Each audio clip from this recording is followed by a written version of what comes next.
Hi, in this video today I'll be sharing certain elements and aspects of effective professional communication, or rather it would make your spoken skills rather influential, because in professional life it is very important that what you are speaking and how accurately you are speaking and how to the point you are speaking, because everybody has got their own work and nobody's actually there to listen anything which is random. So yeah, here it goes. The first one is that you have to be very much clear with what purpose you want to speak. So let's say if it's something information you want to show to your senior, then you must be very much prepared in your mind that these are the points I need to share and nothing beyond that. Or you have to have some call and you are seeking out certain information from your team members or from your clients, then you must go well prepared with those set of questions that what you're supposed to ask, so that you have got, like, you can get accurate information from them and nothing beyond, because this would make your entire conversation very much crisp and the intriguing level would be again high when we keep the information with clear-cut purpose.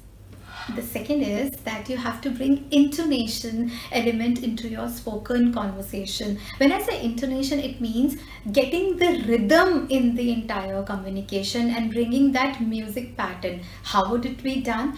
It would be done when you are putting an emphasis on certain words. So let's say if I want to say that, okay, I will able to share that report.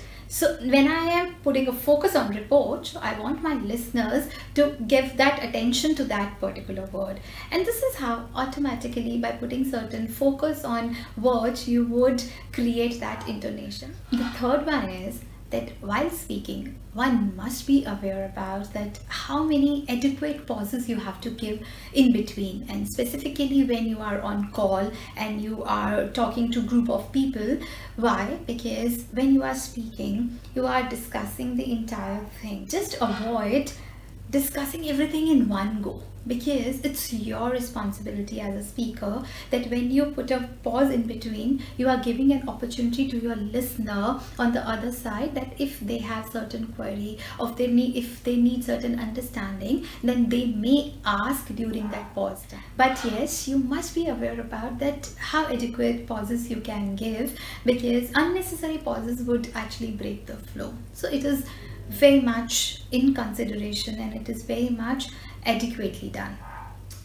The next one is that if specifically you are talking to someone in person or on video calls, your expressions should match to what you are speaking, because this would create a great impact in your entire conversation. For let's say if I need to break a news which is that, okay, it's very important and something we have achieved the target and it's very ecstatic news, so you have to have a smile on your face and you can't give with a dull face. Please take care of your expressions while you are speaking. The next one is that you are not supposed to repeat anything particular again and again in a multiple ways. For example, if you are seeking out certain kind of modifications to be done in the project and you are giving that information to your team, then I would request that whatever task you want to give, delegate the task, tell them that what kind of modifications you want, but then don't repeat it after every 15 to 20 minutes, because in this way you would be creating the unnecessary long discussions and it would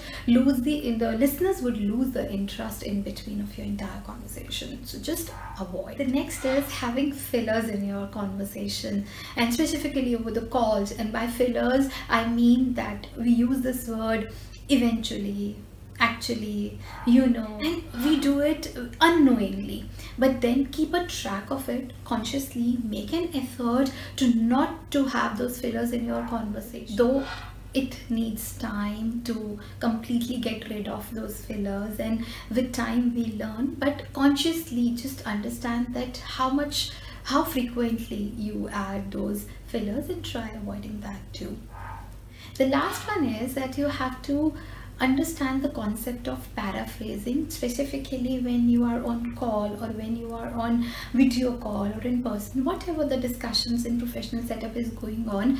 Just have a habit of summarizing everything. By paraphrasing, I mean summarizing. So let's say you are conducting this meeting and you have assigned certain tasks to different people, and you have also got certain tasks to perform relevant to the project. So towards the end of the meeting, whatever has been discussed, you can paraphrase it and summarize it in a 2 or 3 or 4 sentences. So this is kind of a verbal minutes of meeting, I would say. So this is how you paraphrase it. So these are certain elements which can make anyone's professional communication impactful and influential. And I hope that you would be able to channelize these elements into your communication skills. And in case you have any query pertaining to the topic we have just discussed, you can post it in the comment section and I'll try to respond to that. Thank you. All the best.